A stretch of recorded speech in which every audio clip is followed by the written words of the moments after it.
Hi friends, welcome to Faris home food. இன்றைக்கி வந்து டேஸ்டியான சுவையான கோஸ் பீன்ஸ் கேரட் பொரியல் எப்படி செய்யலாம்னு சொல்லித்தரேன். இந்த மூணும் சேர்ந்து பொரியல் செய்யும்போது ரொம்பவும் நல்லா சூப்பராக அருமையாக இருக்கும். கல்யாண வீட்டில் சாப்பிட்ற அதே டேஸ்ட்லேயே இருக்கும் இந்த கேரட் பீன்ஸ் கோஸ் பொரியல். வாங்க இந்த டேஸ்டியான பொரியல் எப்படி செய்யலாம்னு சொல்லித்தரேன். வீடியோக்குள்ளே போய் பார்க்கலாம். வீடியோக்குள்ளே போய் பார்க்குறதுக்கு முன்னாடி நம்மளுடைய சேனலில் சப்ஸ்கிரைப் பண்ணாதவங்க சப்ஸ்கிரைப் பண்ணிக்கோங்க. தேங்க்யூ. கேரட் பீன்ஸ் கோஸ் பொரியல் பண்ணுறதுக்கு ஃபஸ்ட்டு சிறுபருப்பு 3 டீஸ்பூன் வந்து நல்லா ஊற வச்சுக்கோங்க. பொரியல் செய்கிறதுக்கு ஒரு 10 நிமிஷத்துக்கு முன்னாடி தண்ணி ஊற்றி நல்லா ஊற வச்சுருங்க. அடுத்து நம்ம காய்கறிகள் நறுக்கிக்கலாம். பொடியாக நறுக்கின கேரட்டு, பொடியாக நறுக்கின பீன்ஸு, அதுக்கப்புறம் கோஸு 3 காயும் நறுக்கி வச்சாச்சு. பட்டாணி கொஞ்சமாக உங்களுக்கு எவ்வளோ தேவையோ அவ்வளோ பட்டாணி கொஞ்சமாக ஊற வச்சுருங்க. பட்டாணி ஒரு 2 ஹவர்ஸ்க்கு முன்னாடி ஊற வச்சிடலாம். சிறுபருப்பும் 10 நிமிஷம் நல்லா ஊறிடுச்சு. இப்போ வாங்க ஒரு பேன் வச்சுக்கலாம். எண்ணெய் ஊற்றிக்கோங்க. எண்ணெய் நல்லா சூடானதும் 1 டீஸ்பூன் உளுத்தம்பருப்பு போட்டுக்கோங்க.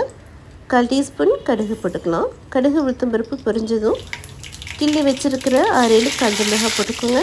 கீரி வச்சுருக்கிற 5-6 பச்சை மிளகாயும் போட்டுக்கலாம். பெரிய வெங்காயம் 1 போட்டுக்கோங்க. வெங்காயம் ரொம்ப வதங்கணும்னு அவசியம் இல்லை, கண்ணாடி பதம் இருந்தால் போதும். வெங்காயம் வதங்கினதும் இப்போ ஊற வச்சுருக்கிற சிறுபருப்பையும் போட்டுக்கோங்க. இந்த எண்ணெயிலேயே சிறுபருப்பை நல்லா வறுத்தெடுத்துக்கோங்க. பருப்பு நல்லா வெந்துடும்.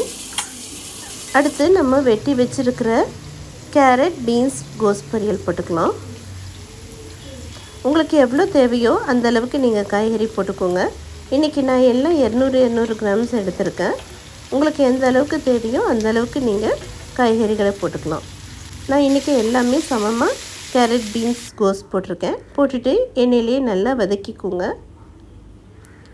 அடுத்து நம்ம ஊற வச்சுருக்கிற பட்டாணி வேக வச்சு எடுத்துக்கோங்க. வேக வச்ச பட்டாணியும் போட்டுக்கலாம். ஒரு 2 ஹவர்ஸ் ஊற வச்சுட்டு அதுக்கப்புறம் பட்டாணியை போட்டுக்கோங்க. வேக வச்சு போட்டிங்கன்னா நல்லா ஸ்மூத்தாக இருக்கும் பட்டாணி.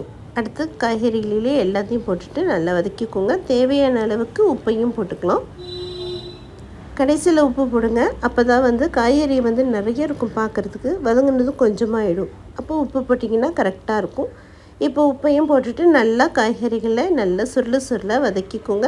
தண்ணி கொஞ்சமும் ஊற்ற வேண்டாம். தண்ணி ஊற்றினீங்கன்னா காயோட சத்து எல்லாமே போயிடும். நல்லா காய்கறிகளை வதக்கி விட்டுட்டு இப்போ மூடி போட்டு விட்டுருங்க. 5 மினிட்ஸ் இருக்கட்டும். அடுப்பு சிம்மில் வச்சுருங்க. 5 மினிட்ஸ் கழிச்சு ஓப்பன் பண்ணி பாருங்கள் சூப்பராக காய்கறிகள் எல்லாம் வெந்து கமகமன்ட்டு இருக்குது. இப்போ நல்லா வதக்கிக்கோங்க. 1 நிமிஷம் நல்லா ஹை ஸ்பீடில் வச்சுக்கோங்க.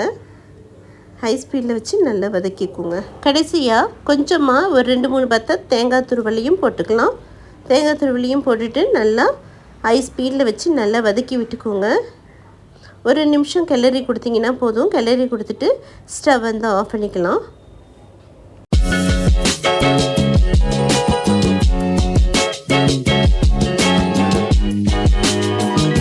ஒரு நிமிஷம் நல்லா கிளறி கொடுத்தாச்சு. இப்போது இதை ஸ்டவ் ஆஃப் பண்ணிவிட்டு ஒரு பிளேட்டுக்கு இந்த பொரியலை மாற்றிக்கலாம்.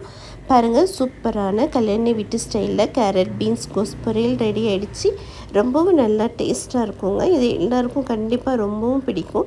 இதே போல் செஞ்சு பாருங்கள். இது காரக்குழம்புக்கு சாப்பிட்றதுக்கு ரொம்பவும் அருமையாக இருக்கும். வத்த குழம்புக்கு வச்சு சாப்பிட்லாம். இதே போல் செஞ்சு பார்த்துட்டு எப்படி இருக்குன்னு கமெண்ட் பண்ணுங்கள். இந்த வீடியோ பிடிச்சிருந்ததுன்னா லைக் பண்ணுங்கள், ஷேர் பண்ணுங்கள், சப்ஸ்கிரைப் பண்ணுங்கள். தேங்க்யூ ஃபார் வாட்சிங். பாய்.